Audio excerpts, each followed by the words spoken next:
Start. Hello दोस्तों, कैसे हैं आप लोग। आप सभी लोगों का बहुत बहुत स्वागत है IRF क्लासेस के यूट्यूब चैनल में। आज मैं आप लोगों के लिए एक बहुत ही इंटरेस्टिंग टॉपिक लेके आया हूँ, हार्ट के बारे में। ह्यूमन हार्ट कैसे काम करते हैं, क्या इसकी फंक्शनिंग होती है। और देखिए, हार्ट जो है, इंसान का जो हार्ट है, वो अगर हम उसकी साइज की बात करें तो एक मुट्ठी जितना साइज होता है ना, उतना ही उसका साइज जो है हार्ट का साइज होता है।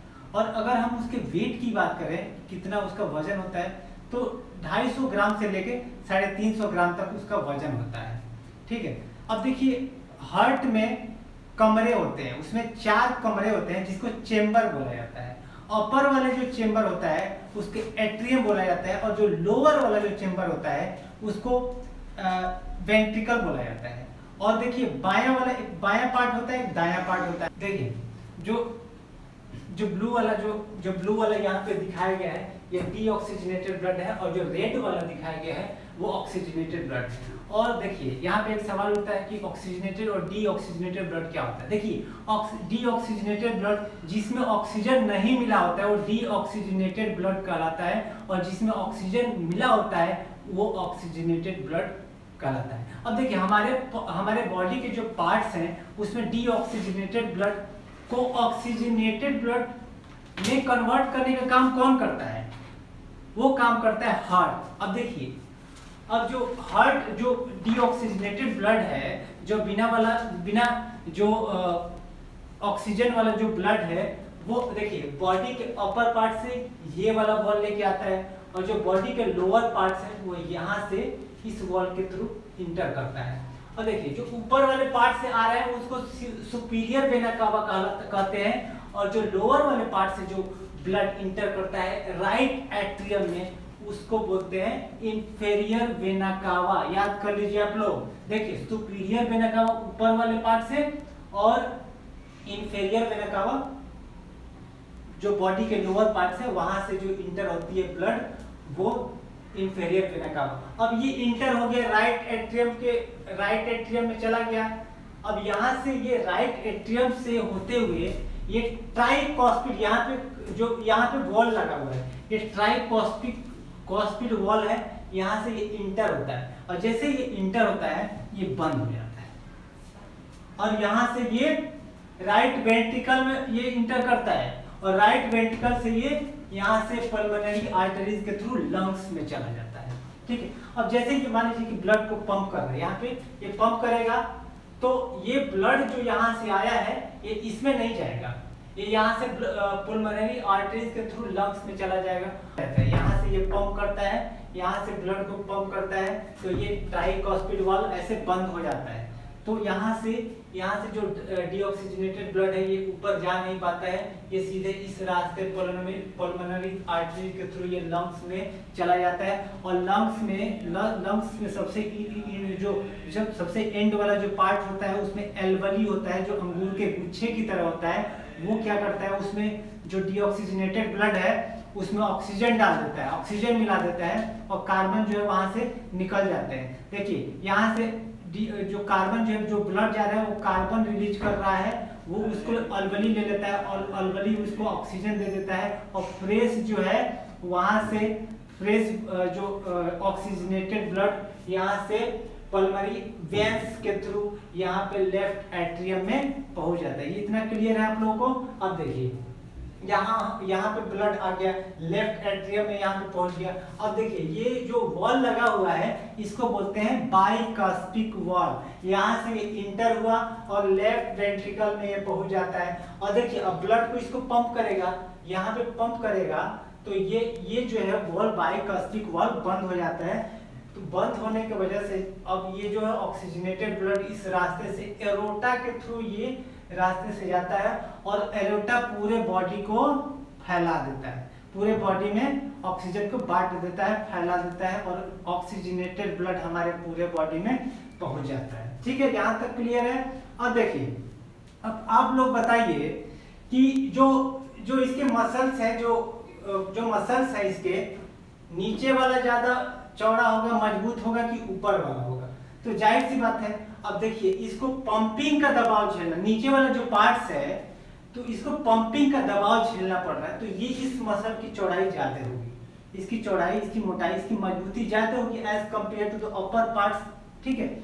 तो ये जो है ज्यादा चौड़ा होता है। अब देखिए वैसे लेफ्ट वाला जो पार्ट है ये और ज्यादा होता है, चौड़ा होता है ये जो राइट वाले पार्ट्स के मुकाबले, क्योंकि इसको जो है पूरे बॉडी में पहुंचाना है तो इसमें पंपिंग का दबाव ज्यादा झेलना पड़ेगा और ये जो है इसमें दबाव कम झेलना पड़ेगा, तो इसलिए ये थोड़ा ज्यादा चौड़ा होता है और ये थोड़ा इसके कंपेयर में थोड़ा पतला होता है। अब देखिए ये जो दोनों पार्ट्स हैं लेफ्ट वाला और राइट वाला, इसको डिवाइड करता है ताकि जो है ये जो मसल है बीच का इसको कार्डियक सेप्टम बोला जाता है। देखिए कार्डियक जो नाम है वो हार्ट से रिलेटेड है, तो इसीलिए कार्डियक सेप्टम, क्योंकि सेपरेट कर रहा है दोनों जो चैम्बर है उसको सेपरेट कर रहा है, तो इसको कार्डियक सेप्टम बोला जाता है। और इसके जो लेयर है आउटर लेयर, इनर लेयर और बीच के जो मसल्स होते हैं, देखिए आउटर जो लेयर होता है, ये जो आउटर लेयर है इसको बोलते हैं पैराकार्डियम।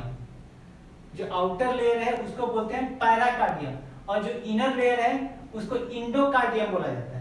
और जो बीच में जो ये लेयर है, ये जो मसल्स हैं इसको बोलते हैं मायोकार्डियम, ठीक है। ये तीन इसके लेयर हैं बहुत ही इंपॉर्टेंट, ठीक है। अब देखिए जो हार्ट जो है ये पंप कर रहा है, तो इसमें इसको पंप करने के लिए जैसे कोई चीज पंप है तो उसमें इलेक्ट्रिक जो है जनरेटर का इसमें एक रोल आता है। ये जो है देखिए एस नोड क्या करता है, ये करंट जनरेट करता है जिसके वजह से ये पंप करता है। ये जो हार्ट है एस नोड की वजह से ये हार्ट जो है ये पंप करता है। और देखिए अब ये एस नोड कहाँ लगा होता है, ये राइट एट्रियम के अपर पार्ट्स पे लगा होता है। ये बहुत इंपॉर्टेंट है। और जब ये एस नोड खराब हो जाता है तो डॉक्टर ऑपरेशन करके उसमें एक इलेक्ट्रिक करंट जनरेट करने वाला इक्विपमेंट्स लगा देता है जिसका नाम पेस मेकर होता है।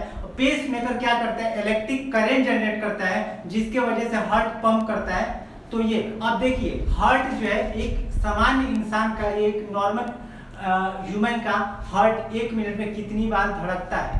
तो दोस्तों एक मिनट में 72 टाइम्स जो है वो हार्ट करता है। और देखिए हार्ट की जो आवाज होती है, ये जो फाटक खुलता है ये बंद होता है, जो यहाँ पे ये जो मसल्स लगा हुआ है यहाँ पर, ये जो खुलता है बंद होता है, तो ये आवाज ऐसे आवाज होती है जिसको बोला जाता है लब डब बोला जाता है। जो हमारा हार्ट जो आवाज करता है उसको बोला जाता है हार्ट लब डब। अब देखिए 1 मिनट में 72 बार धड़कता है। तो ये हमारे बॉडी में जो ब्लड होता है 5 से 5.5 लीटर ब्लड होता है। तो एक ही बार में हमारा हार्ट जो है एक मुट्ठी भर का है, इसका साइज जो छोटा है, तो 5-5.5 लीटर ब्लड तो आ नहीं पाएगा, लीटर उसमें ब्लड आ नहीं पाएगा। तो ये 72 बार 1 मिनट में 72 बार धड़कता है। और एक बार जो धड़कता है ना उसमें 70 ml ब्लड उसमें पंप होता है। एक बार धड़कने में 70 ml, तो एक बार में 70 ml ब्लड पंप करता है। तो 72 बार में कितनी बार धड़क चला जाएगा, इसमें मल्टीप्लाई कर दीजिए 72 से, तो ये जो आएगा 5400 ml, जो कि 5 लीटर के करीब ये ब्लड 1 मिनट में पूरा पंप कर देते हैं। डबल सर्कुलेशन क्या है? डबल सर्कुलेशन देखिए, डीऑक्सीजनेटेड हमारे बॉडी से जो हमारी बॉडी है यहाँ से हार्ट में गया, हार्ट से ये पंप किया, हार्ट ने पंप किया, तो ये ब्लड डीऑक्सीजनेटेड ब्लड लंग्स में चला गया और लंग्स जो एल्वली से ऑक्सीजन लेके वो प्यूरिफाई हो गया, उसमें ऑक्सीजनेटेड ब्लड में कन्वर्ट हो गया। अब यहाँ से ये लंग्स से हार्ट में आ गया, हार्ट ने फिर पंप किया और ये पूरे बॉडी में चला गया। तो मतलब जो ब्लड है ये 2 बार जो है यहाँ से फिर हार्ट और फिर यहाँ से दोबारा फिर हार्ट में आ रहा है, 2 बार आ रहा है। तो ये 2 बार ब्लड का आना ये डबल सर्कुलेशन कहलाता है। अब देखिए याद करने का सबसे अच्छा तरीका क्या है, देखिए LORD, लॉर्ड का मतलब होता है, ये होता है लेफ्ट, जो लेफ्ट वाला पार्ट होगा उसमें ऑक्सीजनेटेड ब्लड होगा और राइट वाला जो पार्ट होगा उसमें डीऑक्सीजनेटेड ब्लड होगा। ये क्लियर है? अब देखिए ये है ह्यूमन बॉडी और लंग्स और हार्ट का पूरा फिगर, किस तरीके से वो पूरा काम करता है। इसका मैकेनिज्म क्या है, ये देखिए कैपिलरीज है, ये कैपिलरीज है। कैपिलरीज बहुत पतली पतली होती हैं और जो उसमें से ब्लड जो है बहुत तेज जाती है, बहुत स्पीड के साथ जाती है, वो हमारे जो सेल्स में पहुंच जाती हैं। तो ये इतनी पतली होती है कि सेल्स में पहुंच जाती है। यहाँ से ये वेना कावा के थ्रू यहाँ से डीऑक्सीजनेटेड ब्लड हमारे हार्ट में गया और यहाँ से हार्ट ने पंप किया और ये आर्टरीज के थ्रू ये हमारे लंग्स में चला गया और यहाँ से ऑक्सीजन लेके प्यूरिफाई होके ऑक्सीडाइज होके ये फिर प्यूरिफाई होके फिर यहाँ पे हार्ट में चला आया। अब हार्ट ने फिर पंप किया, अब ये पूरे बॉडी में हमारे बॉडी में चला आएगा।